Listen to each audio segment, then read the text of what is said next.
All right, let's go ahead and get started this morning. We're in the midst of talking about the history of biblical studies as a discipline and thinking about how it has developed and changed over time. We finished up on Monday with looking at some of the developments of the 19th century. That up till the 19th century, a lot of the study of the Bible, examination of the Bible, was done in the context of people of faith. Right? It was Christians, or in the case of the Old Testament Jews, that were coming to the text with the belief that God had spoken through the text. That God had inspired these authors to write what they had written.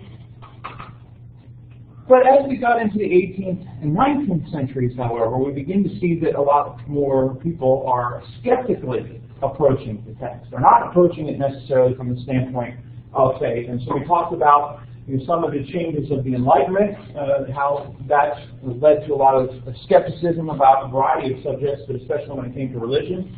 And then we finished by talking about this idea of higher criticism, this assumption that with accepting the belief that humans evolved, a lot of people began to question whether the biblical text had evolved as well. Something similar is connected with the other development I want to talk about with the 19th century, and that's the quest for the historical Jesus. Now, when we think of the phrase historical Jesus, we might be thinking of, you look at what could be said about Jesus from other historical authors. And that's part of it. But essentially, the premise behind the historical Jesus was that whether or not there was a figure named Jesus of Nazareth, and how he may or may not have been related to the Jesus as presented in the Gospels. So already you see how there's this skeptical notion that people had that Jesus as he was presented in the Gospels was different from Jesus as he appeared in history. Now, why do you think some people would be wanting to talk about Jesus of Nazareth, separate from the Jesus found in the Gospels? What would have led people to that position?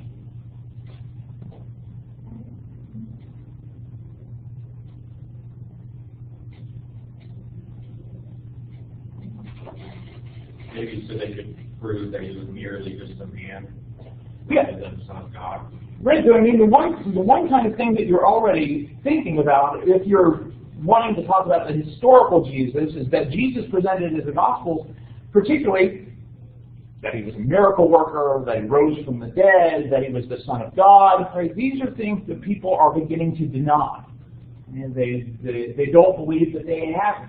Right? So there's a rejection of the supernatural. So therefore, Jesus, as he was presented in the Gospels, they assume could not have actually historically existed. Right? Because human beings can't perform miracles. Human beings don't rise from the dead. And so they came to the text with the assumption that somehow Jesus, as he was presented in the Gospels, was different from a historical figure named Jesus of Nazareth. Well, then how do you think about Jesus as he's presented in the Gospels, right? I mean, these people presented Jesus as being a miracle worker, being the Son of God, rising from the dead. And so a lot of 19th century scholars of the Bible, we might call them, said that essentially what had happened was that the disciples had then created stories about Jesus that weren't necessarily meant to be considered historically true, but were instead meant to be mythologically true. Now, I don't mean mythologically true in the sense of when we talk about myth, we mean something false, but myth in the sense of providing meaning despite the idea of whether it's historically accurate or not. We have a lot of myths in our cultures that may or may not be historically true, but they provide us some sort of meaning. Right? George Washington did not chop down a cherry tree and then admit it to his father. But what does that tell us about who we think George Washington was? So the same kind of things were said about Jesus. So the assumption here is that Jesus of Nazareth was a different figure than the historical Jesus. And so throughout the 19th century, you have several different authors trying to say who Jesus of Nazareth really was and what we can discover from the text that would be historically accurate. But toward the end of the 19th century, the beginning of the 20th century, there was a man named Albert Schweitzer. Schweitzer was a medical doctor. He was also a missionary. He had several advanced degrees in a variety of subjects, so he's done it all, right? And he looks at these quests for the historical Jesus and said, what they tended to find, more often than not, is that Jesus tended to look much like the people that we're looking for. So if you tend to be a Marxist, right, a socialist, believing that property should be shared among the people, well, wouldn't you know that it just so happened you thought Jesus was a socialist. And so if you thought Jesus was a cynical person, right, or if you were a cynical person and thought there wasn't much good in society, lo and behold, you found out Jesus was a cynical person about reality too, right? And so it was like people were looking down the well of history to Jesus, but were simply seeing their own reflections.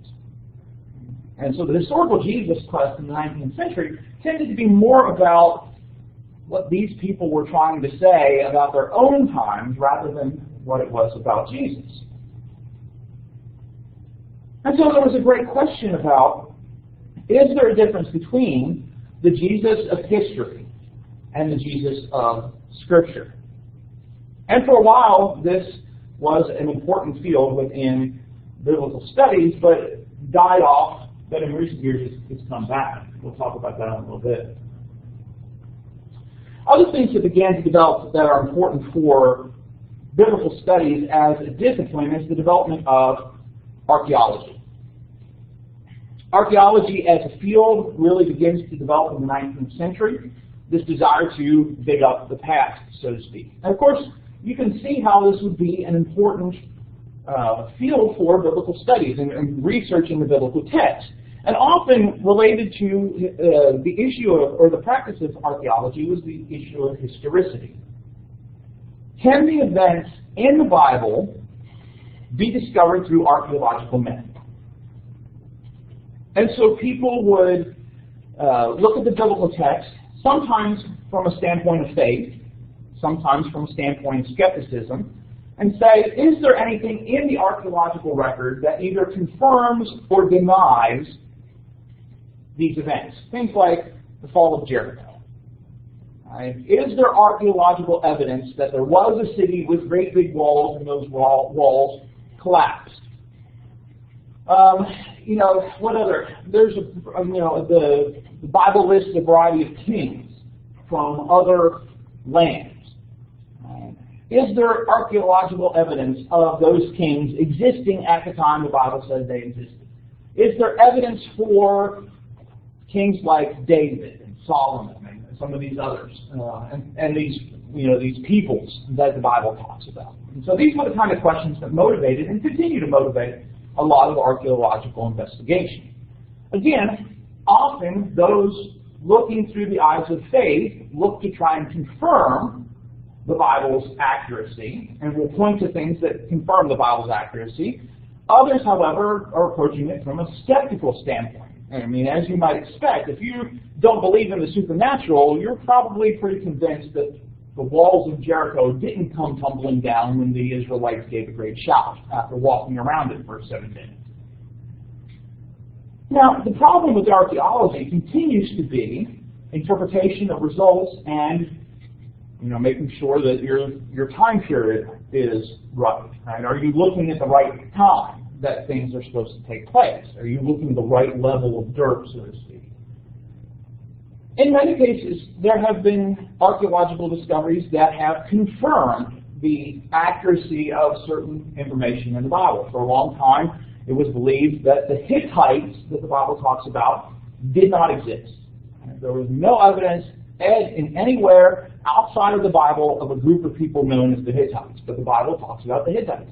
Well, archaeological excavation eventually discovered the Hittite kingdom and its capital, and so a lot of other things have been learned about the Hittites since then.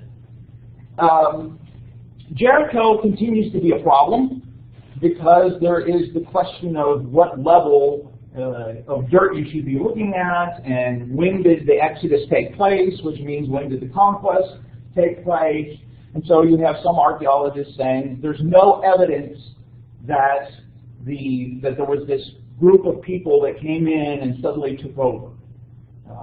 And then other archaeologists suggest that there are. Well, as you can expect, the biblical, or people coming from a Christian or a Jewish standpoint wanting to uphold the biblical text find that evidence that these things did take place, while the skeptics don't. So archaeology can be helpful, but can also give us non-information. There's a lot of things in the Bible that we can't confirm by archaeology, simply because things don't exist. And one of the things that happened quite frequently in ancient times was, if you took over a city, you might take the building materials and move it from that city to somewhere else, right? So it's not going to leave an archaeological record. And so, some of the difficulties there. And so upstairs, I don't know if you've been upstairs, but in the Crowley Library upstairs are excavations from a site believed possibly to have been the site of Ai from Joshua chapter 7. And again, there's still questions though. Is this the site? But it's really, if you haven't been up there, you should go ahead and take a look around there. There's some really interesting finds there, some related to biblical stories, some not. So archaeology in the 19th century. Another thing that develops as well, as we're talking now more formal development of biblical studies as a discipline, are comparative Near Eastern studies. And so what you begin to see is people interested in how the biblical tradition, particularly Judaism, the Hebrew Bible, how that related to other societies in the Northeast, Near East, not Northeast, Near East. So comparisons between Egyptian society and Hebrew society, Babylonian, Mesopotamian, Assyrian, right? And so thinking about how these things were similar, how they were different.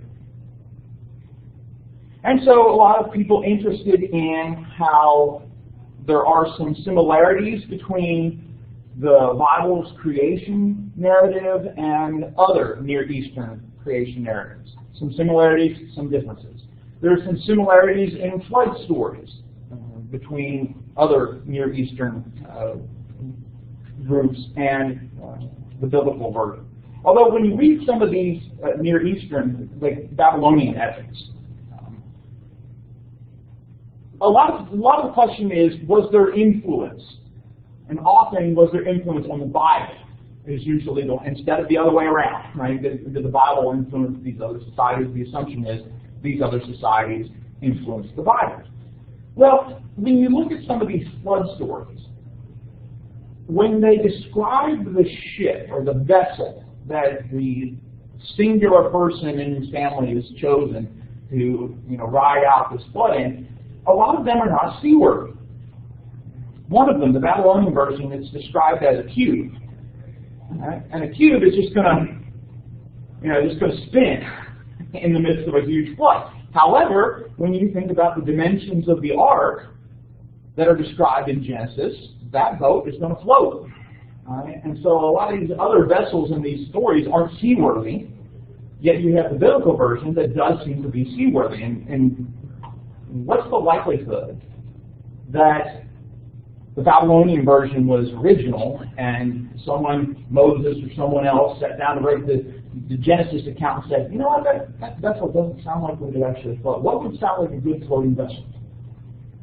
So, often people were approaching this as, well, the Bible must have got it from somewhere else, instead of the idea that maybe the Bible had the original story, and that other versions were kind of divergent from that.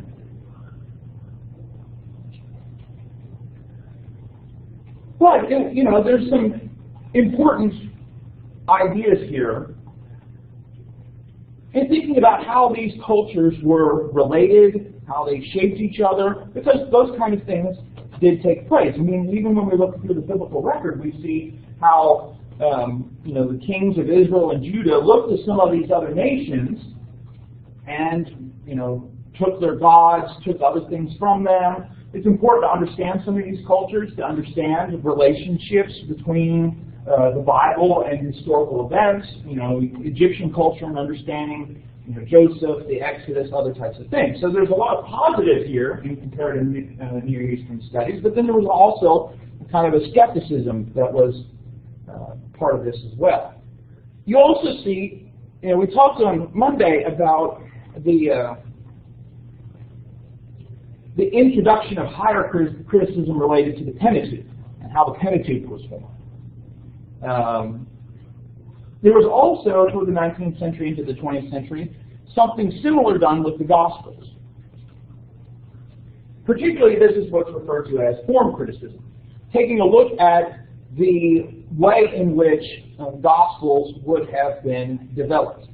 And so during the 19th century into the 20th century, a theory of development of the Gospels was developed, or was produced, that suggested that the Gospels were the product of several sources as well. So not only is the assumption that the first 5 books of the Bible were the product of sources, the assumption becomes that the Gospels were the product of sources as well. Now, thinking about the Gospels and what you know of the Gospels, right, and you put yourself in a skeptical mindset, right? You don't believe God has inspired these. You believe that they're solely human constructions. What would it be about the Gospels that would lead people to assume that multiple sources were used in writing them? Right? If you got to take faith out of it, take inspiration out of it.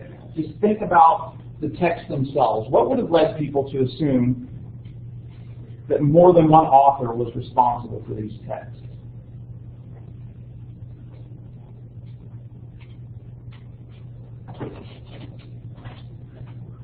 You mean each gospel individually had multiple? Yeah, that each gospel, and then think of them collectively and individually. The writing style, maybe? Okay, writing style might be part of it. What else might lead someone to believe that the Gospels were the construction of multiple sources instead of just one author? It was taken from different views, I guess. Like, I would say, like, what the Pharisees were talking about, and then, like, what Jesus and his disciples were talking about. You can see in both places. Okay. Maybe the idea of the kind of third-person narrator, the omniscient narrator. Right. Things like when Jesus is going to the apostles or the apostles that follow me, they wouldn't have been there before them. Okay. So they wouldn't know what would happen. I think maybe just the different characteristics of Jesus. It's almost like in different parts of the same gospel sometimes it seems like there's two completely different people, and they may take that to mean that it's two different people with two different viewpoints on the kind of person who was writing about it. Okay, so we could think about between the Gospels, that kind of deals with this historical Jesus question, right? And so Matthew kind of presents a slightly different view of Jesus than Mark does, and so but what else might have suggested? Think about the Gospels, especially Matthew, Mark, and Luke. What do you see a lot of in those Gospels related to how they present Jesus and the events that they talk about? Think about how those three compare to John. How would you describe the difference between Matthew, Mark, and Luke and John? And so those three are kind of the only one that explicitly portrays Jesus as God in the flesh. All right, so there's the presentation of Jesus is different. But how are Matthew, Mark, and Luke similar in that contrast? with John. Can you talk more about what Jesus did? Okay, there's a lot more talk about what Jesus has speaks more in John, spends more time talking, where there's more action. What else about those Gospels? How are they the same?